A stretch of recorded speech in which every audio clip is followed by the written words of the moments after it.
Shalom, kembali lagi dalam edisi khusus Sekolah Sabat 5 Menit yang merangkumkan pelajaran Sekolah Sabat kita minggu ini selama 5 menit yang dibawakan oleh Gereja Masih Advent Hari ke-7 Jemaat Menteng.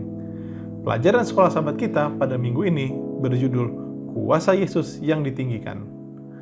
Kalau kita melihat kepada ayat inti dari pelajaran Sekolah Sabat kita minggu ini terdapat dalam Efesus 1 ayat 19 dan 20 yang mengatakan melalui Roh Kudus orang percaya akan mengetahui betapa hebatnya kuasanya bagi kita yang percaya.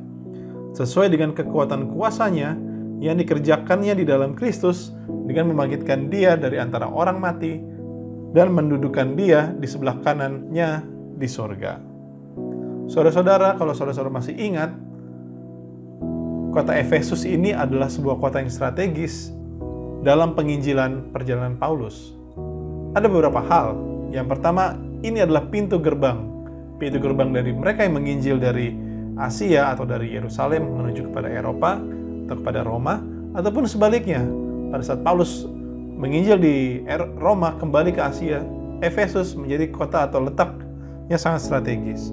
Letak strategis juga karena kota Efesus tersebut di zaman itu adalah kota pelabuhan, yang artinya di situ juga adalah kota perdagangan, di mana saat sebuah kota perdagangan orang lalu lalang berbagai macam kultur, ras, latar belakang ekonomi, termasuk latar belakang agama dan kepercayaan, juga menjadi salah satu pusat penginjilan agama, bukan hanya agama Kristus. Di situ menjadi pusat penyembahan dewa Artemis. Di situ juga semua agama memiliki kesempatan yang sama untuk membagikan kepercayaan mereka kepada orang-orang yang ingin berdagang pulang ke kampung halamannya, atau kepada orang-orang yang ingin berdagang ke tempat lain, ke kota tujuannya, sehingga kota tersebut menjadi sangat strategis dan bisa dibilang menjadi perebutan oleh berbagai macam agama yang ingin menyebarkan agamanya di kota tersebut. Paulus secara khusus, dia berdoa khusus untuk jemaat Efesus yang memiliki godaan yang besar untuk menyembah dewa-dewa lain.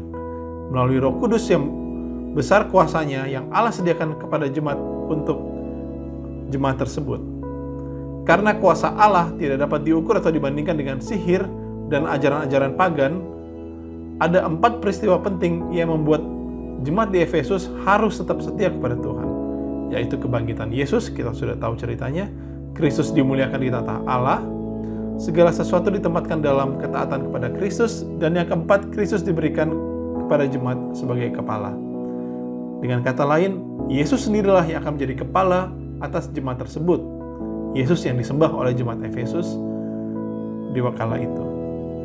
Kunci-kunci yang sepatutnya dilakukan oleh jemaat Efesus untuk tetap setia dan tidak tergoda atau tidak goyah imannya ketika mereka melihat hal-hal yang berbeda, penyembah-penyembah berbeda di kota Efesus, adalah dengan doa dan ucapan syukur. Kita tahu bahwa agama-agama lain yang menyembah dewa-dewa lain selalu datang kepada Tuhan dengan ucapan syukur. Paulus juga mengajarkan hal yang sama, tetapi dengan metode yang berbeda. Karena ucapan syukur itu adalah bahasa asli doa. Kita berusaha untuk memahami Tuhan bekerja dalam keadaan sulit dan memuji Dia di atas kehadirannya yang mengubahkan hidup kita, juga bergumul dalam setiap pencobaan dicurahkan dalam doa. Ketika Paulus berdoa memohon pemahaman rohani tentang betapa hebat kuasanya bagi kita yang percaya, ia membayangkan Roh Kudus membawa pemahaman yang baru tentang besarnya kuasa Allah dan mewujudkannya dalam pengalaman mereka. Apa yang berbeda yang ingin Paulus ajarkan kepada jemaat di Efesus? Bahwa Paulus ingin anggota-anggota jemaat di Efesus mereka mengalami sebuah pengalaman pribadi antara mereka sendiri dengan Tuhan langsung, dengan Kristus, sehingga mereka merasa sangat dikuatkan. Kristus memiliki kuasa di atas segala kuasa. Kita tahu yang tadi saya sudah ceritakan bahwa di zaman itu ada praktik-praktik sihir yang turut juga membawa nama Yesus.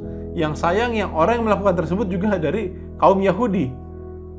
Ada satu kisah di dalam buku Kisah Para Rasul 19 ayat 11-20, saudara-saudara bisa baca di dalam Alkitab, di mana ada orang Yahudi yang juga turut membawa nama Yesus untuk mengusir setan.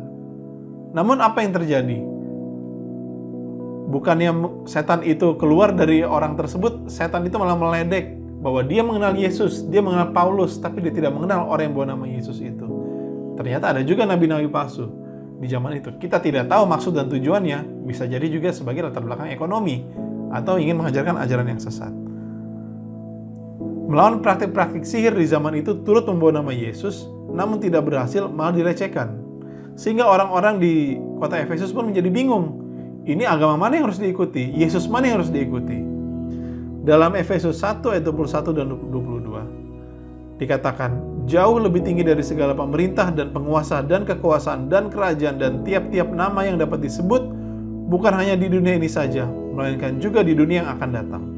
Dan segala sesuatu telah diletakkannya di bawah kaki Kristus, dan dia telah diberikannya kepada jemaat sebagai kepala dari segala yang ada.